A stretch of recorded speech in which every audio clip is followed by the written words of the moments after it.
Hi and welcome to the Light Leaders, a podcast for light workers and conscious entrepreneurs who are passionate about raising the consciousness of our planet and take action to make it happen. I'm your host, Alexis Lember, and I believe that we are currently in the middle of a global awakening of humanity, that right now is the time for heart-centered conscious people to step into our power so we can replace the old paradigm and bring the conscious new earth into manifestation. So here, I'll interview a variety of people who lead this movement of creating this new earth, whether they do it through a meditation course, a conscious podcast, or an ethical cryptocurrency. I call them light leaders. If you resonate with our mission, please help us spread the message by sharing this podcast. We're having more and more content getting censored, so we need your help. Make sure to stay in touch also by registering to our newsletter on thelightleaders.org. If you hear little nuggets you love and you'd like to share, screenshot this episode and share on your Instagram stories, make sure to tag us at the Light Leaders Podcast and we will repost. There's a device I love and use almost every day. It's called the Hanalei. It sends specific frequencies to the body. It's been developed by quantum physicists from Germany, and it is the next evolution of health and well-being. It has amazing results. On top of it, it's an entrepreneurial opportunity. This is how I monetize my lifestyle, my brand, and this podcast.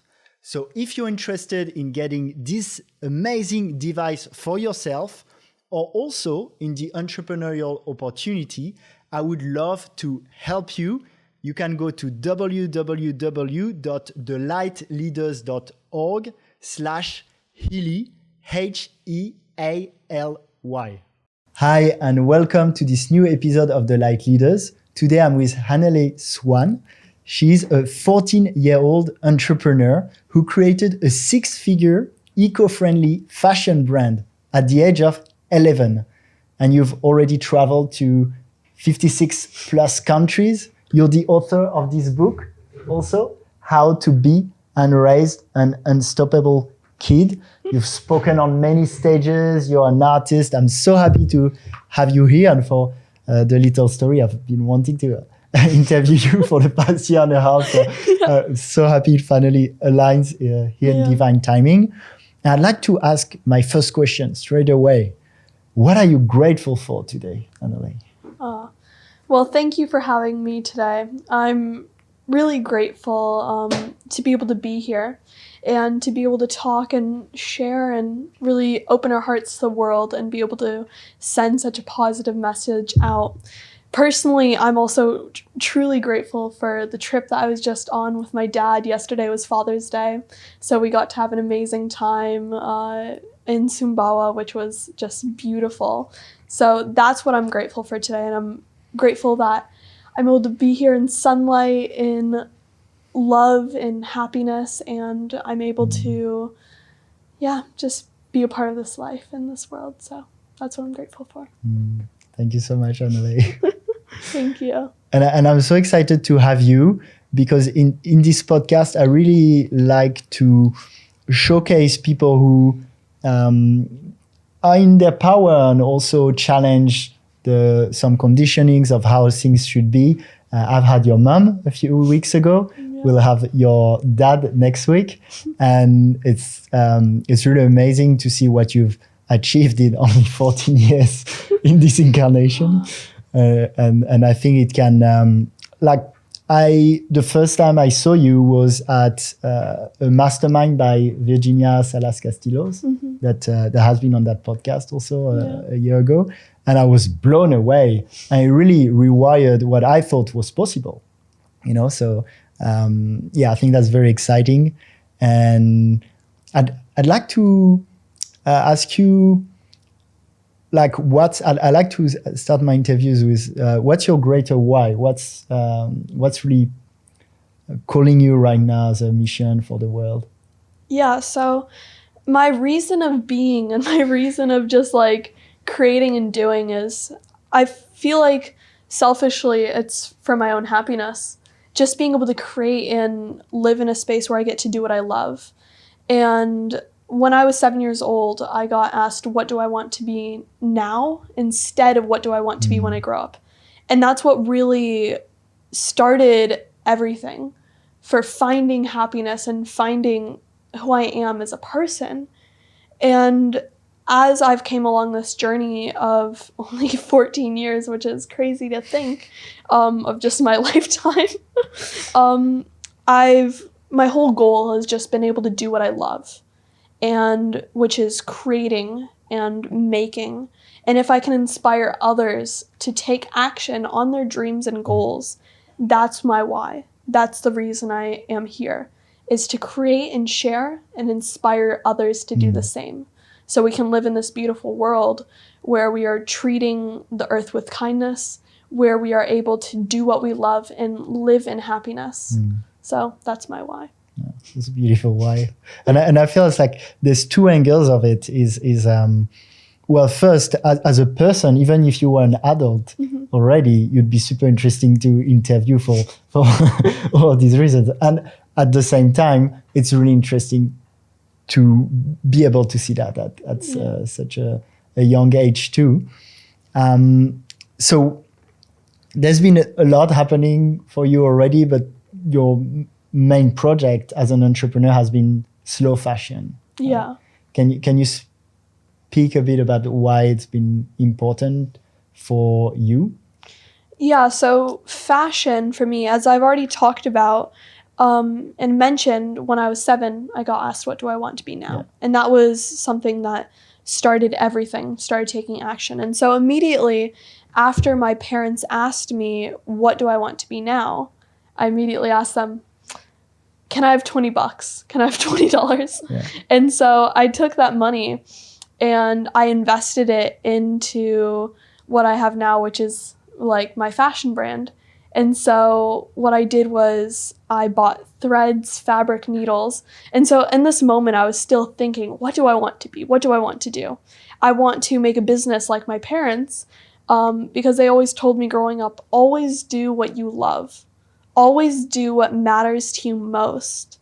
And if you do that, you'll never work a day in your life. If you find how to make money off of your passions, you never have to work a day in your life. And so with that $20 I asked them for, I bought thread, needles, fabric, and I started sewing these little tiny keychains of it was like food plushies or something.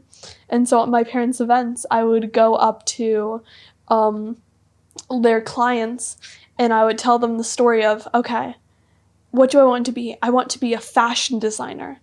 I want to create artwork. This is what I want to do. And so once I found, okay, my passion is fashion, that's what I want to do, I would tell my story to others. I would say my dreams and speak out loud in words of affirmation. And I ended up making around $300 off of these little badly sewn keychains. And the reason why I sold these pieces was because I had a story connected to it, because I had a mission. And so what I did with that $300 is I gave my parents back the $20. And I started a little tiny company out of just a few people that we knew, a few connections we had in the fashion industry. And I had a few tailors to make my first designs and make my first pieces. And so as I started to create my fashion, as I started to create these designs, I realized there was something missing. I realized it just didn't feel right. I was making what I loved, but it had an emptiness to it, you know? And so as I started to walk down the street and as I started to travel to different places, I started seeing in third world countries like Bali, plastic flowing in the rivers, textile dyes flooding our oceans. And I started to see a bunch of things. Once you start to notice all this trash, once you start to pick up on it, it's like, think of a blue car while you're driving down the street. You'll end up noticing so many more blue cars than usual. And so once I started to notice all of these things, I started to realize this isn't right. We shouldn't have plastic lying on our streets. We shouldn't have pollution. And that night with my mom, I began to research and I began to learn and educate myself. Why is plastic filling our oceans? I started learning about fast fashion because fast fashion is like big and large retail brands like H&M, Zara, Forever 21. These big top brands that we seem to all buy from because they're in our malls and they're the most affordable and cheap. But I've started to realize that all of these brands are damaging our planet so much more and are hurting more than giving. And that's something that didn't sit right with me. How bad is it that industry? The fashion industry is one of the largest contributors to pollution and waste on our planet. And I haven't checked up on the stats recently, but in the last few years that I did look, fashion was the second largest contributor to waste next to oil. And so it's most likely varied based off of the pollution that we give off to our planet. But fashion is such a harmful contributor to our planet. And so the reason why is because fashion is using fabrics like cotton, which takes 750 gallons of water to create a single t-shirt. That's about 2.5 years worth of water someone could drink, to just put that in perspective. And that's only for a single t-shirt that we have. And if we have a wardrobe that has like 20, 30 different t-shirts, we're already racking up our water intake and our water waste just with the clothes we wear. And it's insane from the fabrics, how it's manufactured in sweatshops that are exported to that are made in like China, Bangladesh, regions in India to make manufacturing cheap and to make the prices go up so we can export it for so much higher. What's a better fabric in general? Yeah. Just as a parenthesis than cotton, maybe bamboo? So that's what I started to learn. So with fashion and everything, I started seeing, wow, we're damaging our planet so much. How can I help it? How can I save it? And that was like the first thing I was thinking of because it was the missing gap into the whole of like my passion and my creation. And so I started to learn about slow fashion, which is the opposite of fast fashion, of course, where it's made by hand. The fabrics that we use are bamboo, which takes roughly 0% water, like 0.1% water to create a single t-shirt because it can grow so much faster. We use modal, which is one of the leading fabrics in sustainability, which is half the water intake of cotton, but it recycles its chemicals. So the chemicals don't go to waste in the oceans, don't go into the waste of our rivers.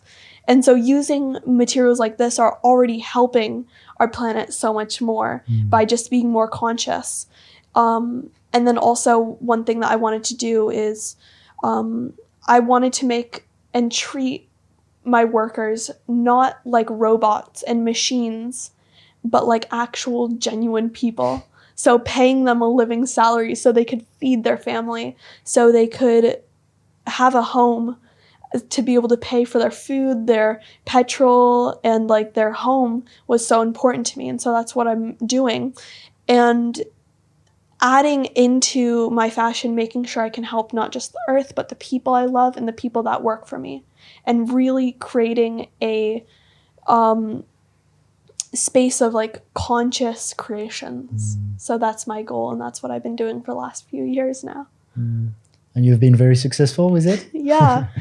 I've been able to grow it and speak on different stages all around the world to share this message of eco-friendly fashion, and it's been amazing. It's been incredible. And I love also how you stay true to your values, right? And there's been that story, if you want to share again, that I've heard about someone wanting to invest in the company and where you could potentially make $30 million and that you turned down. Do you want to share about this? Yeah, I would love to share that. So one time, this story goes, is one time I was speaking at an event and I just had my first ever fashion show and I was super excited, super happy. And after the show, I'm mingling with people, talking with people. And this investor comes up to me. He is one of the investors of the show Shark Tank. And so kind of helping fund that. And he came up to me and started speaking. And he's like, I love your work. I love what you do. And I want to help you.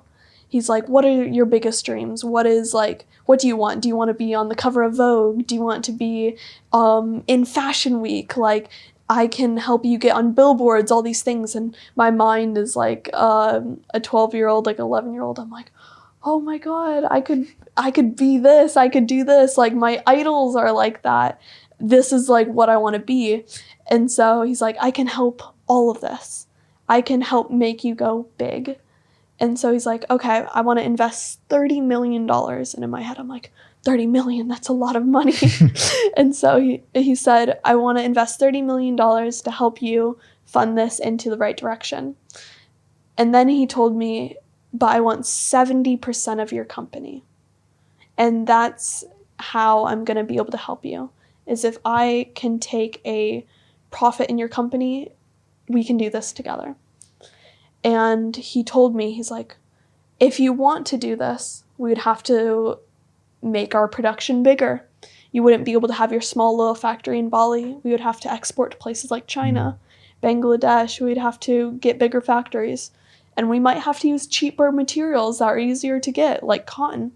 And it started to play out in my head, and I started to hear it, and I'm like, this sounds a lot like the companies that I am trying to be the opposite of. And he's like, you can have everything you want, but basically he was like, but you have to compromise your values. He didn't say that, but that's the easiest way I can portray it. And so it was a place in my mind where I had to choose between, do I want this like fame? Do I want everything I could ask for, like the ego speaking, you know? Or do I want to have to compromise my values? And so it's like, do I want all this fame, and I have to let go of everything that I ever believed in and everything that my heart is?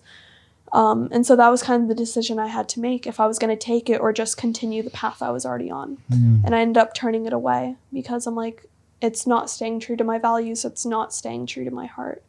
And when it doesn't connect with my heart, I don't want it. Well, that's so brave. Yeah. And I feel it's one thing to think you do it, and like when the opportunity actually comes in real life and actually own it and do it, it's I have a lot of respect for that. Thank you. Thank you so Amazing. Much.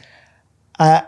I would love to speak a bit also about how you got to be an entrepreneur at such a young age. So you obviously have amazing parents that helped you with that. Yeah. And so you had that question about what do you want to be now, and you've been treated really as a sovereign being by your parents from very early, right? And your dad is next week. He'll talk about how he's treating you like a sovereign person. How do you feel that was empowering in a way? Do you want to speak a bit about it?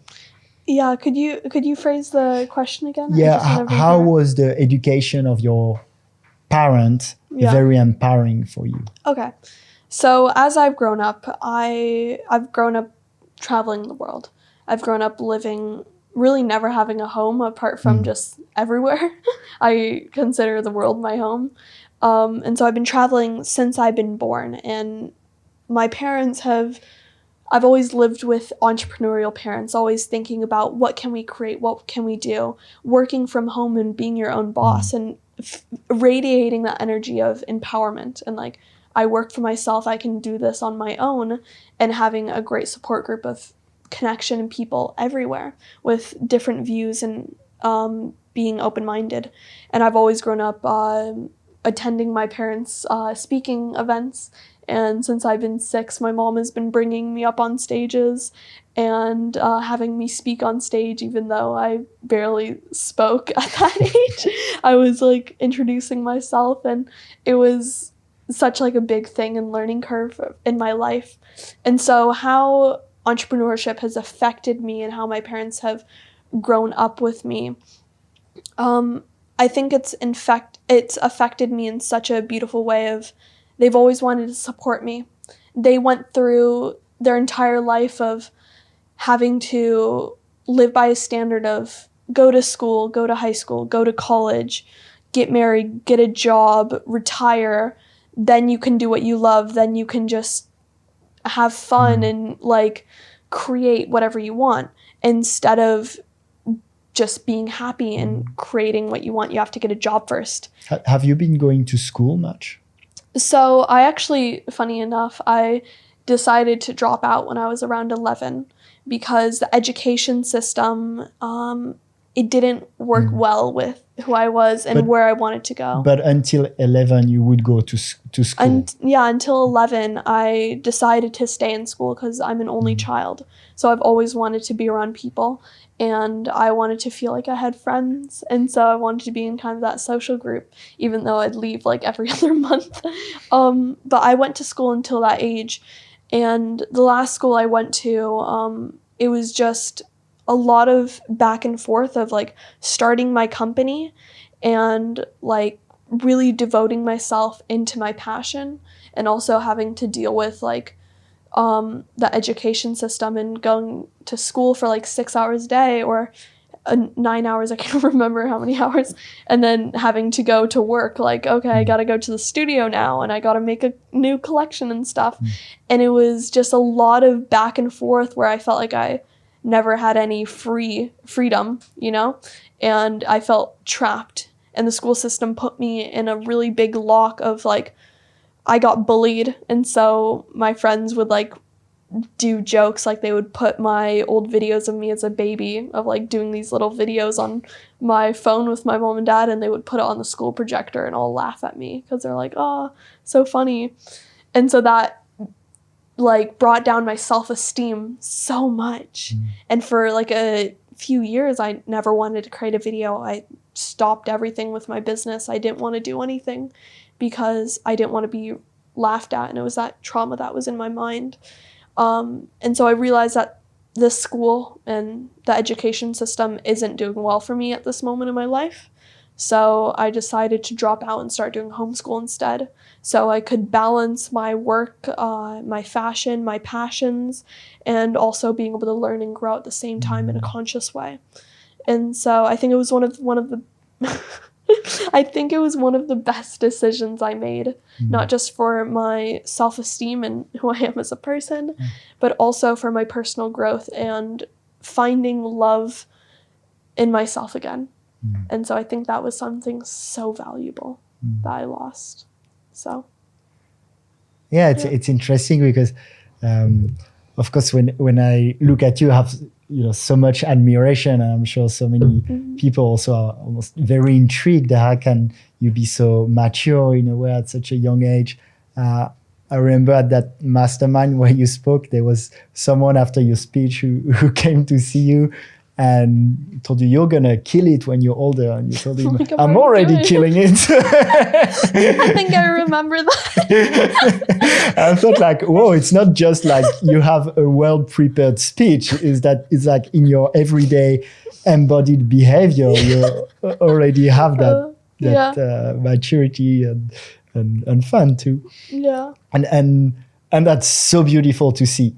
And at the same time, in the back of my head, and maybe in the back of some people's head, there can be questions around how is it for a child at that age to also do these things? Can it feel, with this plus the travel, can it feel excluding in a way, or have you felt that a bit? Yeah. So growing up, I've never really been around people my age. I've always grown up in a space of traveling from place to place, going to event. So I was always kind of around people my parents' age and like entrepreneurs and kind of around that headspace. And how do you feel about it? So how I kind of have lived and how my reaction to it was I was always just around people who spoke like this. I was always in conversations. If I wasn't a part of the conversation, I was on the sidelines just listening and obtaining all this knowledge from these incredible entrepreneurs. And so my reaction and just, sorry, I just blinked. But how I've been able to speak, and I have felt excluded in many situations with kids because I never really felt like I was like them, or I never really felt like I could connect at all times. And it felt really sad and excluding for a while. So I always felt alone, but I felt alone at times with people my age because I felt like I couldn't connect with them. But at the same time, I felt like I could grow so much more with people who were my parents' age because I was able to have such a better fluid conversation with them. It's interesting because your father was telling me about some people who might have judgment like, oh, it's like wasting the kids' time when they're kids, you know? Yeah. But now that you say that, when you're on a growth journey, even if you're like when I was 27 and starting a personal growth journey, I had the same with my friends, actually. I felt a disconnect and sometimes I'm feeling alone because wouldn't be playing in the playground, but would be not getting smashed at the pub. So that's actually similar in a way. Yeah. Yeah. And but you told me also now you're I listened in a podcast, you're also going surfing a lot with other friends people. now. You prioritize that more, you find? So recently, with everything with this whole COVID situation, we've kind of had to stay in Bali and haven't really had anything in other places to travel to. So this has actually been the longest I've been in like one place without traveling like every other month. So this has been like a year has been the longest I've ever lived in one house. But with this, I've been able to connect with people my age more.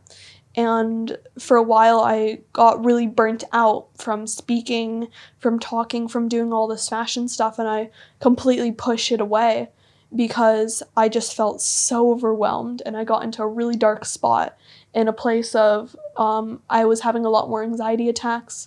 I was falling into a place of depression where I just was questioning, like, who am I? Why am I like this? And it was a big space for me. Like, I present myself in this certain way, but what really am I? Or like, who do I want to be? And so always questioning that, I fell into a spiral. And I completely pushed away my fashion. I completely pushed away speaking and stuff. And I took a long break from that. And I realized I just need to focus on myself and give myself space to be a kid, be someone who can just enjoy life instead of just wanting to work. Because that's all I knew in my life was just travel, speak, draw, create a collection, do this, do that. And everything was so fast paced, I never got to slow down.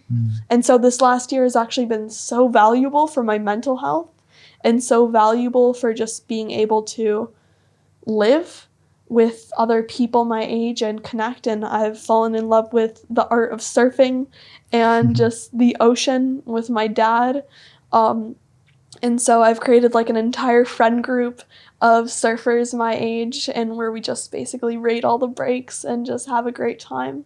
So it's been really good for just finding love in life again by being able to surf, being able to have friends. Like, this is the first time I've ever had like actual friends for a long time, because I've traveled so much, I never got to keep in touch with them, or I did my best to, but you lose touch over time. So it's been really good this last year. Yeah. I'm very impressed also in how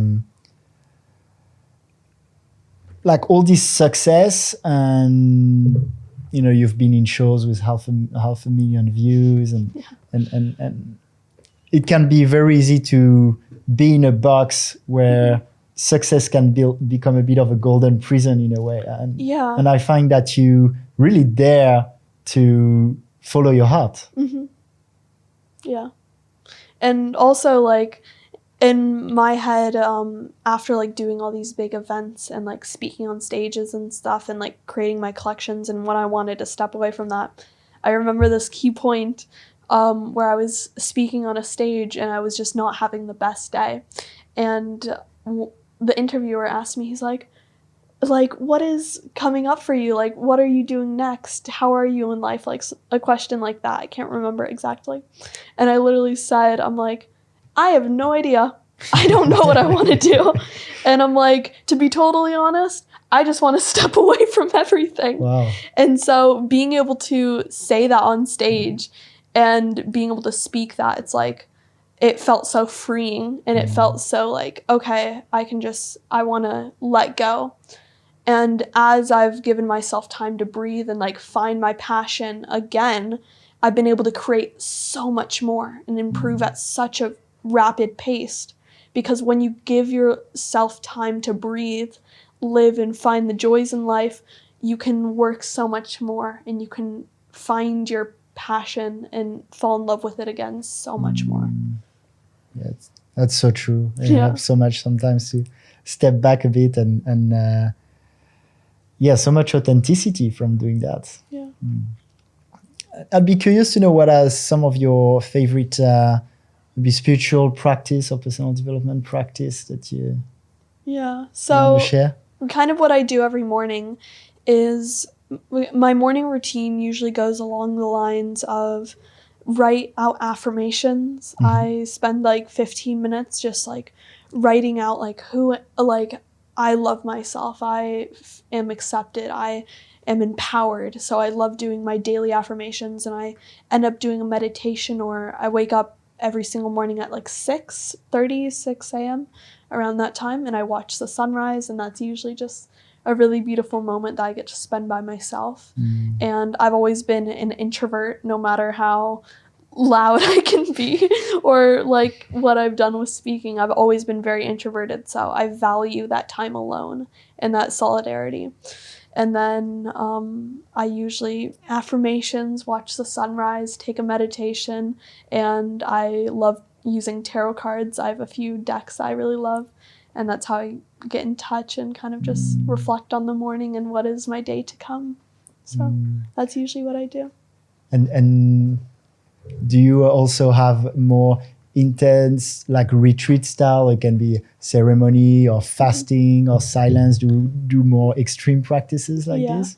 My parents have definitely been diving really deep into. We've all been kind of just getting clear on who we are and cleaning ourselves up, and we've been diving deep into doing practices and ceremonies and things of just like solidarity and meditation, and it's been like a lot of personal growth and self-growth in our family, and so kind of just following along with that at our own paces, because we all grow in different ways, and we all have different ways of opening ourselves up and opening our minds. And I remember when I asked you about your why, you talked about being happy, and obviously, I think that should be everyone's why to start with. Yeah. But then I definitely feel with you there's, all that inspiration. So do you have also a reason to be beyond that, where you feel, oh, that's why I came in at that time and with that maturity so young? Is that something you... Like a reason why I do what I do, or... Yeah, and from a spiritual practice, I know from a spiritual point of view, some people say, oh, that's why I incarnated in this lifetime to do this. So like the reason why I'm here on this planet. For being. Okay. Yeah, so I feel like the reason why I'm here is... apart from being happy, which I think is a very important reason to start with. I feel like it's to create and like make artwork. And we all have a different interpretation of what art is. I have been painting since I've been could use a pencil and write. And so I've grown over time with just painting, and my paintings have been used as a way of connecting with myself or just escaping the world around me. It's been a big form of escapism, because I would be in airports or traveling or moving in a different place, but I always knew my sketchbook could be my own home, you know? And so my reason is just like creation, either if that means creation of speaking, through spoken word, through writing, through artwork, And I feel like happiness is my biggest thing, and then also wanting to inspire more people to be happy and to not have to go through what we think is the perfect life, what we think is the dream, which is to get a job, to work, to get paid well. But why can't we like work or just like create money off of what we love instead of just falling into something that makes us unhappy? And so, yeah, it's still a mission of mine, and it's still a journey to find happiness. And sometimes I lose track of it more than others, but that's always been my main thing. So, yeah. And I'm curious also, like now, so you still have, and you're still growing your slow fashion brand. Yeah. So you have this book that you wrote more recently. What's exciting you the most right now? What's exciting me the most? So right now what I'm doing is I've been just painting and taking time for creation. I've also been writing a book recently, like a fiction novel for like school.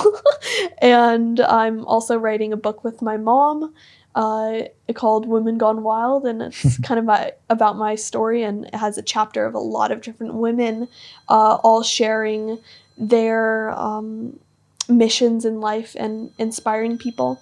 And also I have a new collection that I'm working on. It's kind of in the brain process, it's in the thinking area, but I want to do a collection inspired by the ocean because I love surfing so much. And so it's connecting with giving back to the water and also creating new pieces that can inspire others to create and think about fashion in a conscious way. I'm curious also if you've found people about your age that are at the same level, let's say, in terms of creation. A few, but because I feel because you have a big personal brand now, like you're quite, let's say, famous, and so I'm wondering if maybe you found someone like you or someone found you. I wouldn't say someone like me per se, but I feel like just like I wouldn't say yet. I haven't found someone who is like around my age who's doing the things that I'm doing. You don't have a mastermind of kids entrepreneurs. Yeah, but one thing that I want like to inspire is other kids to like step forward with their brands. And now that I'm thinking of it, I have met incredible kids who are like taking action on their dreams. When I was just thinking like people almost like me who are just doing these.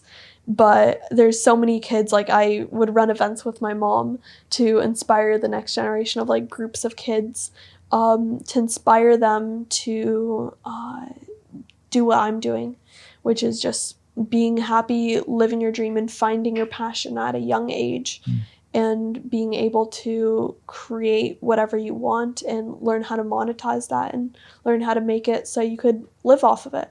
And so it's even what the book I made, which is how to be and raise an unstoppable kid, for people at home to work with their parents, work with their kids, to be able to kind of open that question and open that mind that most kids or most adults now age never had been asked.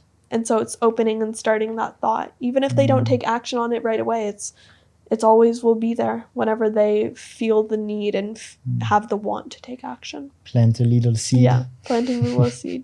Yeah. Yeah. I love how you navigate life and sometimes go away from things that don't resonate with your heart, even though they would seem attractive to most people and even to you, but like kind of make that strong, courageous, but right heart-centered decision.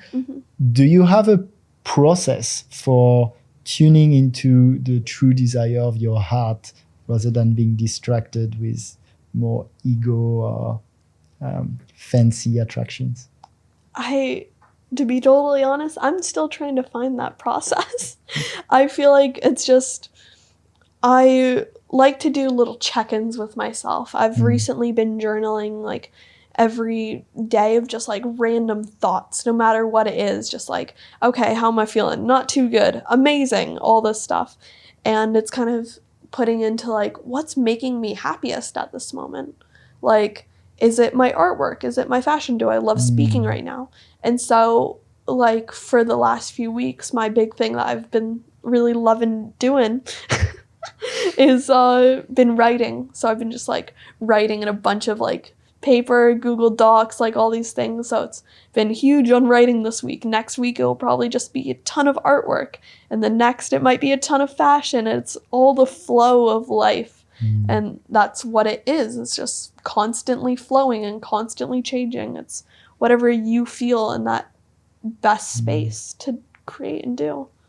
So I just like to check in, like, is this serving me? Is this making me happy? And like, do I need to do this, or can I let this go? Do you like have a process with checking with parts of your body, for example? Or I know some people use feelings of expansion or their hair rising when they feel something is exciting. I have had different experiences like that and different feelings. I haven't found like a direct one, but it's just like, it's whatever feels in my heart, and just if I can visualize it and if I can see it, I'll step forward with it. If I can't see it in my mind and if I can't picture it, I don't. So okay. And your whole family, when I was talking to your dad too, has been really challenging what people think life should be and what's possible, right? Yeah. So you've definitely challenged how to be an entrepreneur at such a young age, how to choose if you want to be in school or not, or traveling all these countries. This is very unusual. What are things you think people should prioritize in terms of just challenging what's the common vision? Yeah, I think what people should prioritize at this moment. Well, let's say what are things that come to mind when you think people should question that? Okay. Evaluate yourself. Evaluate, am I happy? Am I doing like what makes me feel good?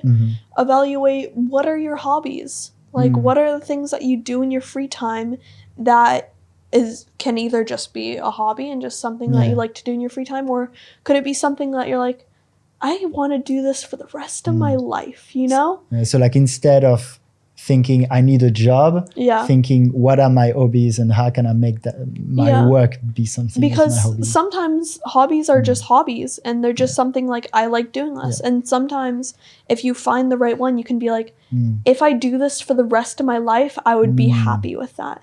And then it's backtracking into like, okay, I have this one thing. For me, it's art. Like, okay, I have artwork. That's my passion. What could I do? Like, how could I make money so I don't have to work?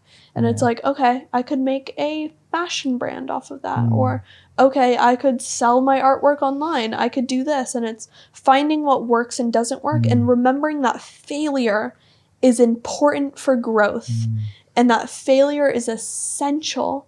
And if we don't fail, how are we going to succeed? And so just not beating yourself up when you do make a mistake, and just learning to grow with that. And and what you shared about passion, but can you is it just a hobby? Yeah. You're probably familiar with Ikigai, the concept, and there's that whole layer of like, okay, what do I love, but also what do people need? So for example, I love surfing, but I haven't really monetized that in a way. Unless you go to surf comps or something. I'm not there. I know. But that's a really smart way to put it. It's like a hobbies, and some might just be hobbies. Yeah. For me, surfing is just a hobby for me. But it's like fashion and artwork. I want to make that into something that I can create. Yeah. Like we're going to approach the end. I'm curious if it's something you want to speak about, but what do you think of the whole world situation right now? I think that the world is in a really rough state right now. And I think that a lot of things are coming to the surface now. And this time that we're spending in this time that we have on this planet, at this moment, I think it's a big reset. And I think a lot of people are waking up into, what do I love? What is my passions? Really figuring that out and opening our minds a little bit more. And there's also people that are falling through and getting stuck in the media and getting stuck in just like this world that we think is like the world that we need to live in, like classic society and stuff. Like the Matrix. The Matrix, yeah. And so there's people that are there's like almost no in between right now. You're either growing your mind and you're either stepping into that space or you're being held back. And we're kind of in a divide. And I think the world is coming to a good place where there are a lot of people waking up into like, I can be what I want to be. I have so many opportunities, and kind of realizing that. And I think the world is in needing for a lot of healing and for a lot of education. And I think this is a great time to learn, to educate, to share. And we're in a space of social media. So we literally can show thousands of people one thing with a click of a button. So I think it's very vital and very important. But I think the world is in a pretty messed up state. But I'm very grateful where we get to be. And I know not everyone's in the best spot, but I send all my love to them and wish that they can have the best. That's nice. And I definitely share that vision of like the situation almost polarized, created that choice. Okay, are you going to keep going in that direction, or are you going to wake up in a way? You talked about social media. You have a huge brand on Instagram. Like, how many followers do you have on Instagram? I think it's like I think just a few. It's like I think probably 100,000, 150, something around that. I'm curious. I mean, we talked with your mom also a bit about social media. My feeling around social media is they're amazing. We can connect with the world. At the same time, some social media, especially like Facebook, Instagram, there's been some documentaries about how they grab attention, of course, and how they're not always aligned with well-being. My personal, my Instagram for the LightLeaders got censored recently, and so there's all that shadow aspect also of the social media. How do you? Because I know your values are very important to you too, and that's a question to myself as I ask you too. But how do you navigate using social media, but making sure it empowers the people and it flows with people's well-being? Yeah. So I think social media is one, amazing, and also terrible. It is literally polarizing about how it can affect someone. I know so many people, and so many people my age especially, who have found a lot of self-hate for themselves. Like, why is my body like this? Why am I not like others? And also like how we share media and how we interact with it can affect our minds in so many ways. And so I think it can be really good to be able to bring and boost a message, but it can also be really detrimental. And my one thing is I always just want to share positivity, and I always want to share light and love with everything. So if someone's having a bad day, they can feel inspired, or they can find happiness, find a little bit of joy. And even when I'm having a bad day, it's almost therapeutic to be able to write, to be able to speak, and also find others who are trying to do the same, of boosting happiness, because we can get stuck inside a space of just only seeing negativity and only seeing people just sharing just stuff that is detrimental to our minds and detrimental to our self-esteem. And so I think it's just really good to show from a place of love and use this media just to have fun and to share. So, Yes, that's a beautiful way to see it. Do you sometimes disconnect for like 2-3 days? I do my best to. It, of course, can be so hard when I've literally grown up in this age of media. But I have taken time to literally be off my phone, sit, meditate, relax for a few days, fully just be immersed in with that, and especially like with ceremonies and things, just full disconnect to tap in with yourself. And then also one of my biggest forms of meditation is surfing. Like, it's literally, your phone is so far away from you that you can't even look at it if you wanted to. And so for like 4 hours a day, at times I'll just be in the water. And it's a way of like being connected with nature, being able to meditate, and being able to like be with my friends out in the ocean. And that's moments I really value. So that's how I disconnect. Nice. Have you tried Vipassana? I have not yet. It's like a 10-day silence. I know. Yeah. I think maybe in the future, but at the moment, yeah. Thank you so much, Hanalei. So we arrived towards the end. Yeah, we've been going on for a long time. Great conversation, though. It is. Good stuff. Yeah. How can people follow you? And if you can share a bit about your projects and what's next. Yeah, so how you can follow me is, if you know my name, Hanalei Swan, you can find me basically on almost everywhere. Hanalei, and then Swan like the bird.